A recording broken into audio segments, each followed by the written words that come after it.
ഇന്ന് നമ്മൾ ഉരുളക്കിഴങ്ങ് കൊണ്ടൊരു പൊടിമാസാണ് ഉണ്ടാക്കുന്നത് കേട്ടോ. അപ്പോൾ ഉരുളക്കിഴങ്ങ് കഴുകിയിട്ട് ഞാൻ 3 എണ്ണം വെള്ളം ഒഴിച്ച് കുക്കറിൽ വെച്ചിട്ടുണ്ട്. ഉപ്പൊന്നും ഇടണ്ട. അപ്പോൾ സാധാരണയായിട്ട് ഇങ്ങനെ മുഴുവനായിട്ട് തന്നെ മുറിച്ചിടരുത്. ഇങ്ങനെ ഉരുളക്കിഴങ്ങ് മുഴുവനായിട്ട് തന്നെ ഇടണം.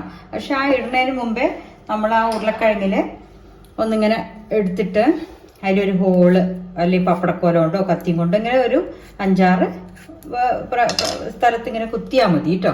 അങ്ങനെ കുത്തിയിട്ട് നമ്മൾ ഉരുളക്കിഴങ്ങിനെ ഇനി നന്നായിട്ടൊന്ന് വേവിക്കാൻ വെക്കുക. മുറിച്ചിടരുത്, ഇങ്ങനെ തന്നെ വേവിക്കണം. വേവിച്ചിട്ടാണ് നമ്മൾ തോലെടുത്തിട്ടാണ് പൊടിമാസ് ഉണ്ടാക്കുക കേട്ടോ. അപ്പോൾ ഇനിയിപ്പോൾ അതിനെ വേവിക്കാൻ വെക്കട്ടെ കേട്ടോ ഉരുളക്കിഴങ്ങ്. അപ്പോൾ ഉരുളക്കിഴങ്ങ് പൊടിമാസിനെ നമ്മൾ ഉരുളക്കിഴങ്ങ് വേവിക്കാൻ വെച്ചിട്ടുണ്ട് ഗ്യാസിൽ. ഇനി അതിലേക്ക് വേണ്ടത് വലിയ ഉള്ളി, കരിവേപ്പിൻ്റെ ഇല, ഇഞ്ചി, പച്ചമുളക്. അപ്പോൾ ഇതൊക്കെ നമ്മളൊന്ന് ചെറുതായിട്ട് മുറിച്ച് വെക്കണം കേട്ടോ. ഓരോന്നായിട്ട് ഞാൻ ഓരോ സ്റ്റെപ്പ് ബൈ സ്റ്റെപ്പ് പറഞ്ഞുതരാം. അത് വേവുമ്പോഴേക്കും നമുക്കിത് മുറിച്ച് വെക്കാം. പെട്ടെന്നാവുന്നതാണ്. അത് നമ്മൾ തോലൊക്കെ എടുത്ത് കളയണമല്ലോ. ഉരുളക്കിഴങ്ങ് വെന്ത ശേഷം അതിൻ്റെ പുറന്തോടൊക്കെ എടുത്ത് കളഞ്ഞ് അപ്പോൾ ആ സമയം കൊണ്ട് നമുക്കിതൊക്കെ റെഡിയാക്കാവുന്നതേ ഉള്ളൂ കേട്ടോ. ഇപ്പം നമ്മുടെ ഉരുളക്കിഴങ്ങൊക്കെ നന്നായി വെന്തിട്ടുണ്ട്. ഇനി ഇതിൻ്റെ ഈ പുറന്തോട് ആ തോലൊക്കെ എടുത്ത് കളഞ്ഞിട്ട് കൈ കൊണ്ടൊന്ന് നന്നായി ഒന്ന് ഉടച്ച് വെക്കുക കേട്ടോ.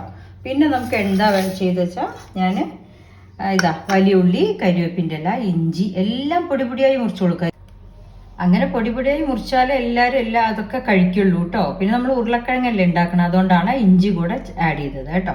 അപ്പോൾ കുട്ടികൾക്കൊക്കെ ഉണ്ടാക്കുകയാണെങ്കിലും നമ്മൾ മുളക് കുറച്ചിട്ട് ഇതേമാതിരി ഉണ്ടാക്കി കൊടുക്കാം. ഇനി എന്താ ചെയ്യേണ്ടതെന്നുള്ളത് ഞാൻ കാണിച്ചു തരാം കേട്ടോ.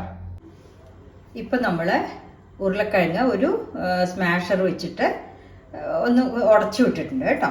ഇനിയിപ്പോൾ നമ്മൾ എന്താ ചെയ്യാൻ പോണെന്ന് വെച്ചാൽ പാൻ വെച്ച് അതിൽ കുറച്ച് വെളിച്ചെണ്ണ ഒഴിച്ചിട്ടുണ്ട്. ഇനി ആ വെളിച്ചെണ്ണയിൽ നമ്മൾ കുറച്ച് ഉഴുന്നുപരിപ്പ് ഇടുന്നുണ്ട്. ഉഴുന്നുപരിപ്പ് നല്ലൊരു വാസന തരും. അപ്പോൾ കുറച്ച് ഉഴുന്നുപരിപ്പ് ഇട്ടു.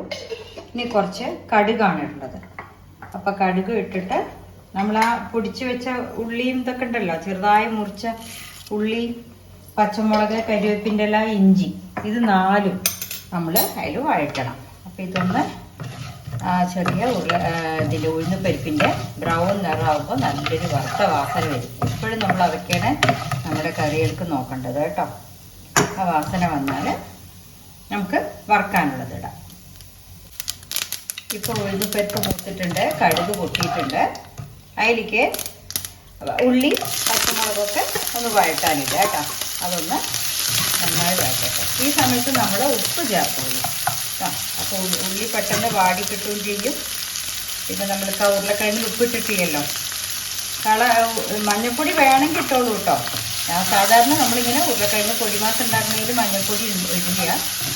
വേണമെന്നുള്ളതിൽ മഞ്ഞൾപ്പൊടി ഇടാം. അല്ല മുളകൊന്നും വേണ്ട എന്നാണെങ്കിൽ ചാട്ട് മസാലയൊക്കെ ഇട്ടിട്ട് കുട്ടികൾക്ക് അങ്ങനെയും കൊടുക്കാം കേട്ടോ. നമ്മൾ ഈ മുളക് ചേർക്കുന്നുണ്ടെങ്കിൽ. ഏകദേശം ഉള്ളിയൊക്കെ ഒന്ന് വഴട്ട് വന്നിട്ടുണ്ട്. ഇനി നമ്മൾ ഈ സ്മാഷ് ചെയ്ത് വെച്ച ഉരുളക്കിഴങ്ങ്, നമ്മൾ ഉരുളക്കിഴങ്ങ് ഒരിക്കലും തോല് കളഞ്ഞെടുത്തിട്ട് ചെയ്യരുത്. അങ്ങനെ തന്നെ ഇട്ട് വേവിക്കുക. അതുമാതിരിയിട്ട് നല്ല മയത്തിൽ കിട്ടും. തോല് കളഞ്ഞ് നമ്മൾ വേവിച്ചിട്ടുണ്ടെങ്കിൽ അതിൻ്റെ ഉള്ളിൽ വെള്ളത്തിൻ്റെ അംശം കൂടും കേട്ടോ. ഇതിൽ വെള്ളം പാടില്ല. വെള്ളമില്ലാണ്ട് ഉണ്ടാക്കാം. അപ്പോൾ ഉപ്പൊക്കെ ഇനി അതിലേക്ക് പിടിക്കണം. ആയിക്കഴിഞ്ഞു. ഇതൊന്ന് നന്നായിട്ട് വെളിച്ചെണ്ണയിലാണ് ഉണ്ടാക്കേണ്ടത്, എന്നാലേ വാസനയും സ്വാദും ഉള്ളൂ കേട്ടോ. നന്നായിട്ടൊന്ന് കൂടി വന്നിട്ട് ഒന്ന് ഇത്തിരി ചെറുതെ റോസ്റ്റായ ഒരു വാസന വരും. അപ്പം നമുക്ക് ചോറിനാനോ അല്ലെങ്കിൽ ചപ്പാത്തിയുടെ കൂടെ റോൾ ചെയ്ത് കഴിക്കാനോ ഒക്കെ നന്നായിരിക്കും കേട്ടോ. ഇത് നന്നായിട്ട് പൊടിച്ചു വിടണം. അതുകൊണ്ടാണ് നമ്മളിതിനെ പൊടിമാസ് എന്ന് പറയുന്നത്.